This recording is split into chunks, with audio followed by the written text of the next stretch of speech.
Hey everyone, welcome. This is the 7 p.m. live at 7:30 because I ran a workshop today. I ran the Empowered Speaker workshop and it was awesome.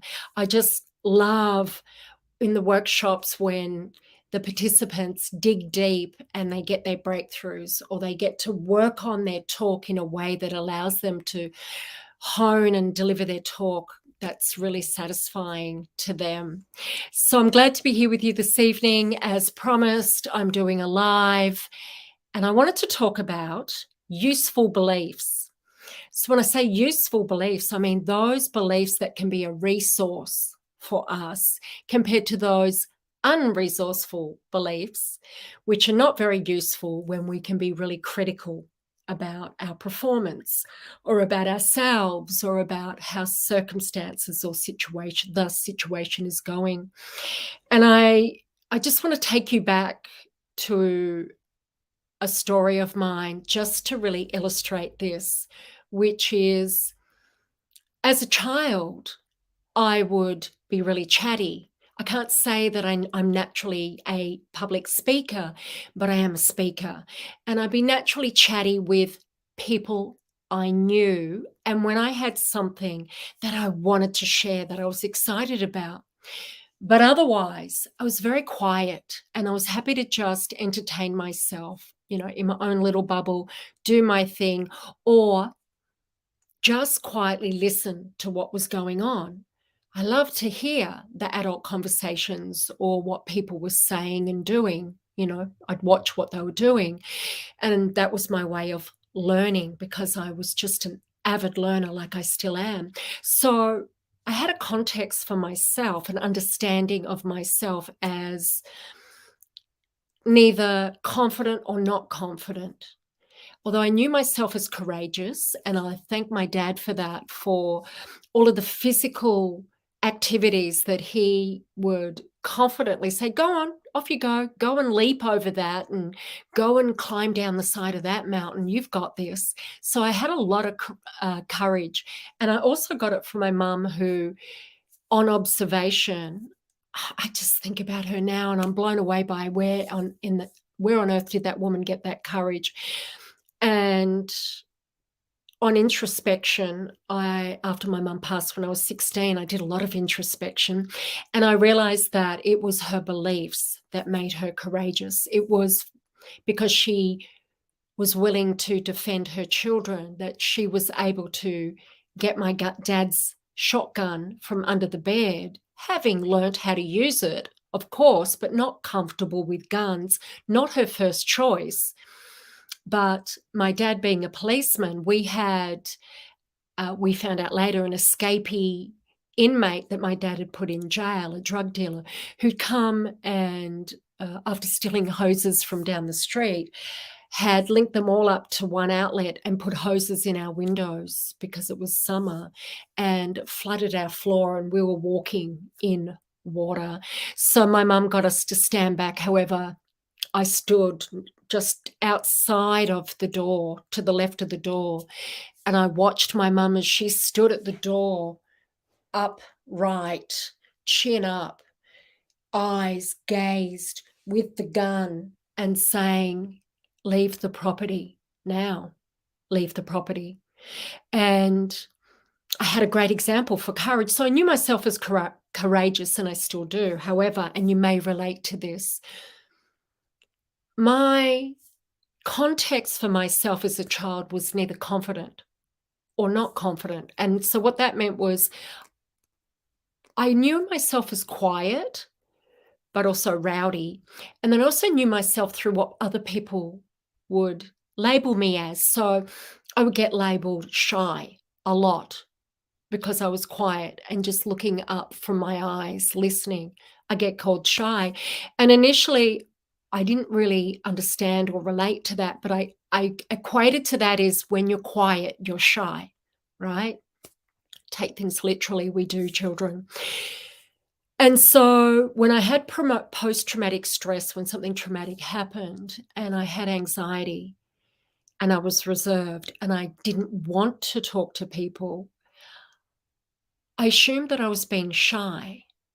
And that's okay because I wanted to be shy. However, when I was being asked to get up to do public speaking, now we're talking about useful, resourceful beliefs and not useful, unresourceful beliefs. When I would get up to do public speaking, I wanted to do it and I felt comfortable and confident enough to do it. However, a tsunami of anxiousness, of worry, and not wanting to be looked at was coming up because I felt awkward and I was worried that people would see that I was quivering and that I was like, my legs were jiggling and I was like fiddling with my fingers and that my eyes would like literally like just dart everywhere and I didn't know where to look. So I had this inner narrative that I started entertaining, is how I like to call it. You're entertaining it because you're letting it go on and you visit it and you have a conversation with it and you argue with it and you keep playing it on repeat. You're entertaining it like you put a CD in and you watch everything and and then you're like, that's not enough. I want to watch the behind the scenes. And we just keep entertaining those thoughts and indulging them beyond what we should be. And so we end up wiring ourselves with that narrative. And that's the context of who we are, how we live as.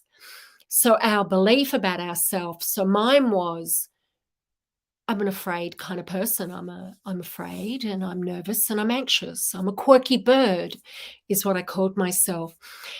And I would be in a room, a big room full of people. I'd be back over here hoping no one would see me or look at me, hoping, please, no one come and talk to me. And there they were, making a beeline straight for me and starting to talk to me. And I would not be able to look in their eyes. I'd look and I'd like have to look away and I'd get distracted and then I'd look back and my eyes were darting everywhere. My legs were jiggling, not one, but two legs were jiggling, fiddling with my fingers and tripping over my words as they were firing questions at me. And it was a little bit like that for 2 years. So I'd get up to speak, get off the stage. People would come up and say, hey, that was really good. But I couldn't accept that because I knew what was going on inside my internal narrative, which was, oh no, you said that wrong. Oh no, you forgot to say that. Oh no, you look nervous. That person, I think they just roll their eyes at me. They hate it. I'm terrible. I wish now I hadn't said yes. Can I get off the stage? Who am I to act like I know what I'm talking about? I talk too soft, and on and on. And fear sort of was there for 2 years for me. 2 years I dealt with that. And even though I'm raised, and you may relate to this, I want you to think about this. We're often not raised as being able to self-regulate our emotions. However, more recently in the last decade, or maybe just a little bit more, it became a thing to educate children on their emotions. Actually, it is a bit more, but when I was born, my parents were quite unique in having us understand what our emotions were, getting us to discuss them, getting us to find solutions for them, like, resourceful ones, and teaching us how to regulate our emotions, how to regulate our thoughts and process them. Incredibly powerful stuff and very insightful. However, when we're not raised with this, and then we get into these types of situations where we're taking a job, getting on stage, giving a talk, living out life, we may not have those resources of being able to self-regulate and being able to know when our thoughts are unresourceful and bring in resourceful ones. So I have a fondly termed saying, which is truth, because that unresourceful thinking, that non-useful thinking, the critical mind that kind of tells us that we don't have what it takes and we're not so great and maybe we shouldn't do it, that mind, or we're not as prepared as we should be, it is something that we live as a truth if we just let it keep running on repeat. It's our current truth. We can come up with a truer truth, which is way truer than this, that I'm afraid. That was my thing. I'm a quirky bird. I'm anxious and I'm afraid. Well, the truer truth is what happened to me happened be way outside the context of public speaking. Nothing to do with public speaking whatsoever. And so I was kind of collapsing the two. And I didn't need to. And I could find the truer truth in that, which is that's never going to happen again. And it's never likely going to happen here. And I'm never going to let it happen anyway. And I'm surrounded by people. I'm safe. So I found a truer truth, which is I'm collapsing these two stories. What happened there is not going to happen here. This is a different situation. This is public speaking. I don't need to bring my fear about I'm not safe in the world into this situation. And when I looked at it as separate, I got freedom from it. But before that, when they were kind of collapsed, my nervous system quite rightly was saying, danger, you're not safe. You're not safe. Look for where you're not safe. And so, of course, when I was nervous about speaking in public, and when I was nervous around being with these people who are professional speakers and business people, right up there, I collapsed that. My nervous system, my fear was triggered. You're not safe. Danger, you're not safe. But I got to separate them as separate situations. And also then my truer truth became, I don't even know if I'm not safe here. I don't even know if I'm nervous about public speaking or just nervous because I'm not prepared or whatever it is. Let me explore this. Let me try this on. So we need useful beliefs all the time. Every human being needs to practice useful beliefs. We need a truer truth more times than we don't, because we have this inner narrative that it doesn't have to be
Hi, guys. We just had a glitch in the system. Sorry about that. So you don't need to be condemning yourself. Hi, guys. We just had a glitch in the system. Oh, that's me double. Look, it doesn't have to be negative self-talk or that inner mean girl or where you're really down on yourself. Just that critical voice that kind of says, hang on a minute, don't know if that was that great. You know, that invalidation that sounds like a good reason even to others when you say it. That critical voice is disempowering.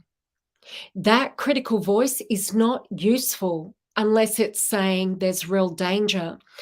And we have a habit of being self-critical. We know that. We get up to speak and we will just pull the whole thing apart while we're speaking. And then we get off from speaking, get off the stage or walk away. And then we have the critical voice that's pulling the talk apart. Yes, we have to process it. That's what the brain does. Yes, it's good to have a look at it and see where we can improve it, but we're literally going, oh no, I don't think it was good because I messed up that part. And it's kind of like I said before, throwing out the baby with the bathwater. That's what we do. So we must have useful thinking, like I said, what I fondly term a truer truth.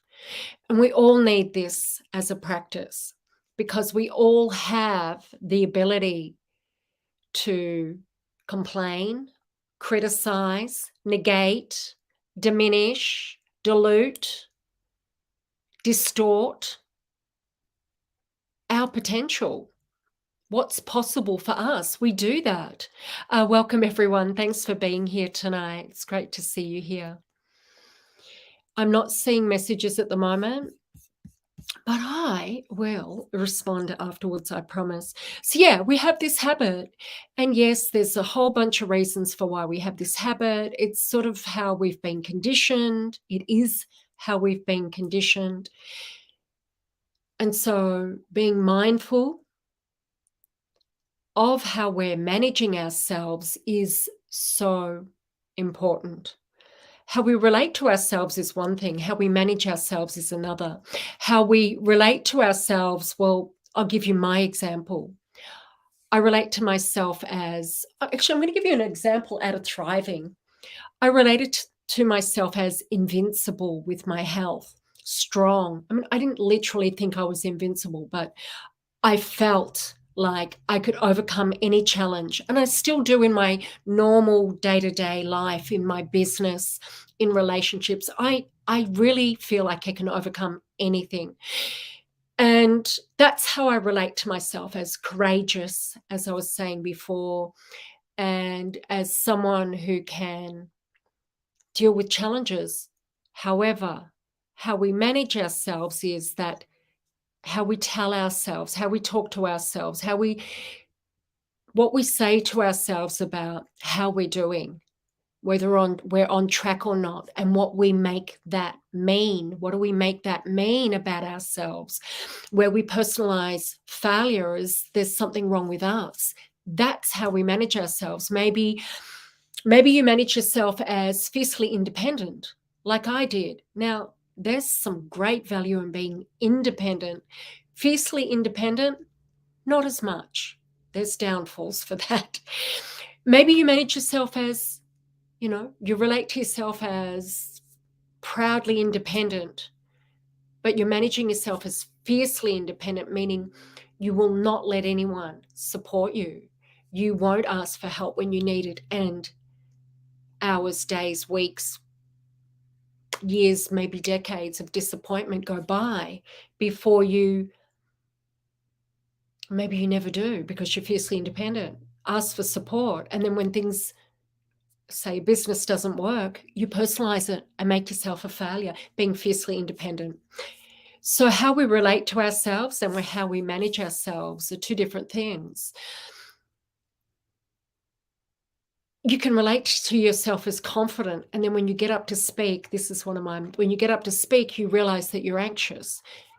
And then you can personalize that anxiousness as, oh, I'm a bit scared of public speaking, when you could have just let the anxiousness be there as a physical sensation. Don't add any meaning to it. Don't make it mean anything about you. Let it move through your body and realize that you're still the same confident person that you knew yourself to be before you got on the stage. We need useful thinking. We need resourceful thinking. It's a resource to us. So when we think about it, I love calling it a resourceful thinking. And then I remember coming across Anthony Robbins, and he uses that term.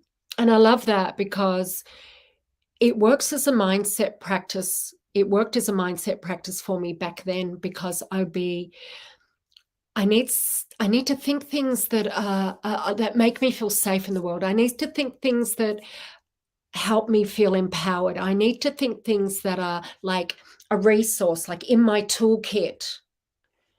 It's resource, and that helped me to really look out for beliefs that didn't serve me and beliefs that did serve me. So, my question, where do you need to create useful beliefs for yourself? And how can you start using the beliefs that you already have as a resource? Great question, that one. I love that one. The beliefs you already have.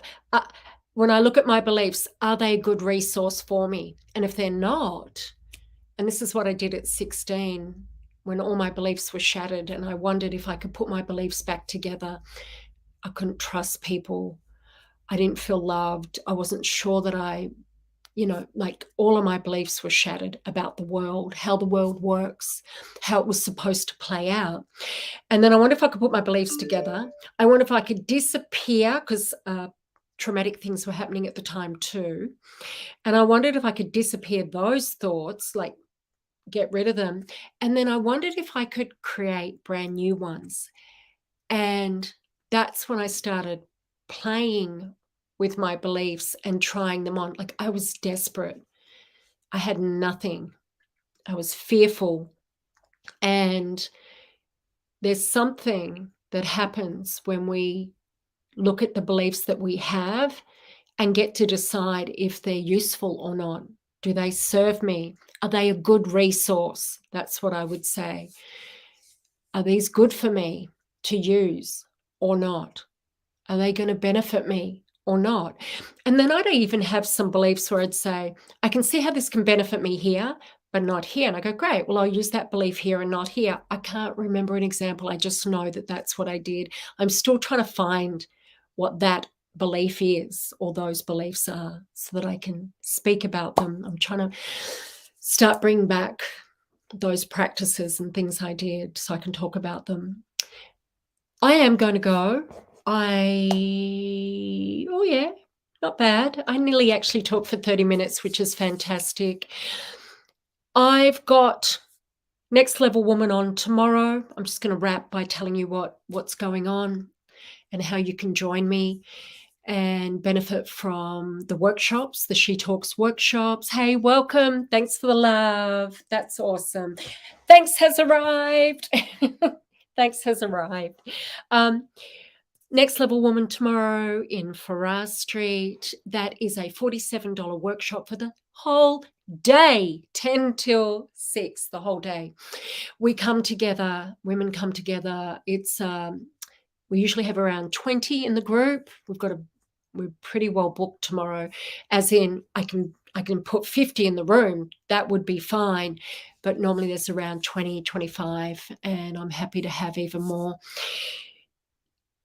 It's a collaboration, it's a networking. So I encourage everyone to put the contact details on a piece of paper. If you're in a business, or if you're looking for some sort of collaboration, or if you need something, put it on the piece of paper, and you can come and take a photograph of that paper, and you can be like, oh, I want to connect with that person and run a workshop with them, or that person knows they do, I don't know, whatever, something you might need and require.